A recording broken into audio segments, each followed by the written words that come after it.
барселона яке аз дастаҳои беҳтарини ҷаҳон мебошад, вале барои чӣ на ҳама бозингарон мехоҳанд ба он ҷо гузаранд? дар сарсафи асосии дастаи каталонӣ на ҳама имконият пайдо мекунад бозӣ кунад, барои он ки дар он ҷо рақобат хело сахт аст. боварӣ надорам бозингари навомада Пике, Бускетс ва ё Мессиро иваз карда метавонад. мо ба қароре омадем ки бозингарони наве ки ба барселона мегузаранд бисёртар дар замена мешинанд. аз ҳамин сабаб онҳо шартномаи барселона пешниҳод кардаро рад мекунанд. ин танҳо яке аз сабабҳояш аст. сабаби дигаре ки бозингарон намехоҳанд ба барселона гузаранд, ин орзуи дар дигар дастаи боқувват мисли Реал Мадрид бозӣ карданро доранд.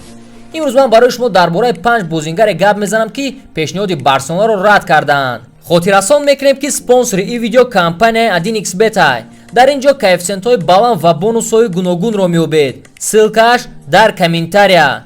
инчунин агар бо промокоди TouchFood регистратсия намоед, барои аввалин пардохтатон то 6500 рубл бонус медиҳанд. Рафаэл Герейро баъд аз беҳтарин баромади тими Португалия дар Евро 2016 ба футболбозони ин мунтахаб дастаҳои калон ҳавасмандӣ пайдо карданд. яке аз онҳо защитники чапи ҳимоя Рафаэл Герейро буд, ки он вақт дар чемпионати Фаронса дар Лориан бозӣ мекард. лекин бозингари 22 сола дар он вақт нахост ба барселона гузарад. ӯ фикр кард ки ҳоло барвақт аст. Герейро мехост бисёртар бозӣ кунад ва ба дастае гузашт ки ба ӯ ваъда доданд ки дар сарсафи асосӣ бозӣ мекунад. мушкил буд не гуфтан ба яке аз беҳтарин дастаҳо мисли барселона. вақте ки ба ман Боруссия Дортмунд шартнома пешниҳод кард, ман розӣ шудам, барои он ки ман метавонам бисёртар дар он ҷо ба майдон баромада бозӣ кунам, гуфт Герейро. хотиррасон мекунем ки барои бозингари португалӣ дастаи немисӣ 12 миллион евро пардохт карда буд ва то ҳол бозингар дар он ҷо бозӣ дорад.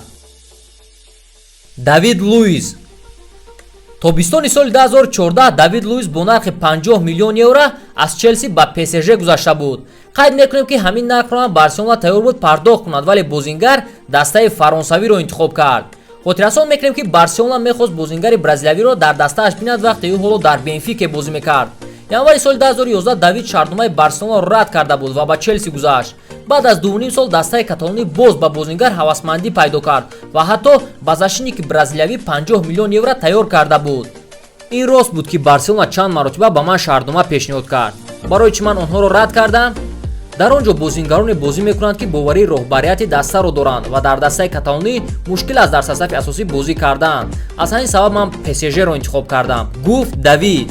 хотиррасон мекунем ки тобистони соли 2016 Давид Луис ба Челси баргашт ва айни ҳол дар дастаи лондонӣ бозиашро давом дода истодааст. Марко Асенсио ин ҳодиса соли 2014 рух дода буд ки дар ҳақиқатан Асенсио наздик буд ба Барселона гузарад. дар он вақт ҳамлагар дар Малёрка бозӣ мекард ва дастаҳо гуфтугузор гузаронданд, лекин Барселона розӣ нашуд маблағе ки дар шартномаи ӯ навишта шуда буд пардохт кунад. баъд аз як сол дастаи каталонӣ боз шартнома ба бозингар пешниҳод кард, вале бозингари испаниявӣ ӯро рад кард. ман метавонистам ба Барселона гузарам ё ба дигар даста, лекин ман мехостам махсус бозингари дастаи шоҳона шавам.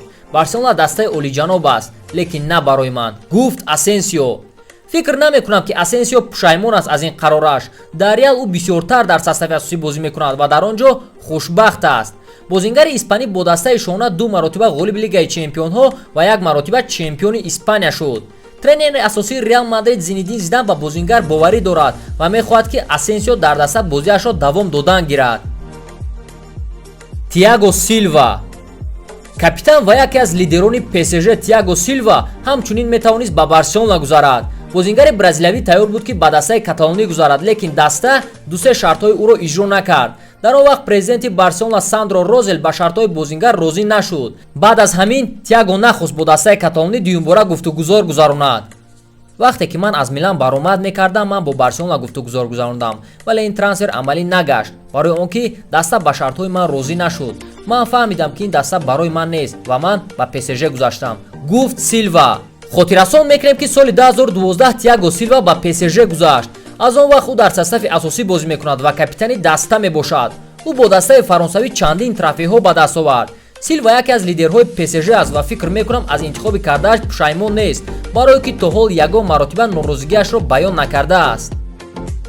Криштиану Роналдо соли 2009 бозингари португалӣ Криштиану Роналдо ба тарки Манчестер Юнайтед тайёрида истода буд ва ӯ мехост танҳо ба Реал Мадрид гузарад, аммо сэр Алекс Фергюсон розӣ набуд ки ӯ ба дастаи шоҳона гузарад ва бозингарро ба Барселона пешниҳод кард.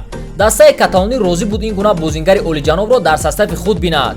Фергюсон метарсид ки дастаи шона бо ин қадар состави пурқувваташ ба Манчестер Юнайтед дар Лигаи Чемпионҳо имконияти ғолиб шудан намедиҳад.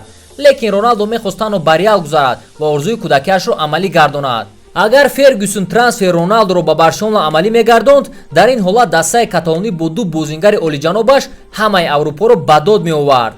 Лайкмон агар мехостед ки бозии Криштиану Роналдоро дар як даста бо Лионел Месси медидед ва дар комментарий нависед кадоме аз ин бозингарон ба фикри шумо интихоби хуб кард ки ба Барселона нагузашт. видеои мо ба охир расид. Агар аввалин бор дар ин канал бошед, ҳатман обуна шавед ки аз видеоҳои ояндаи мо хафо намонед. Бо шумо буд Мирзоёр Гайров. Хайр.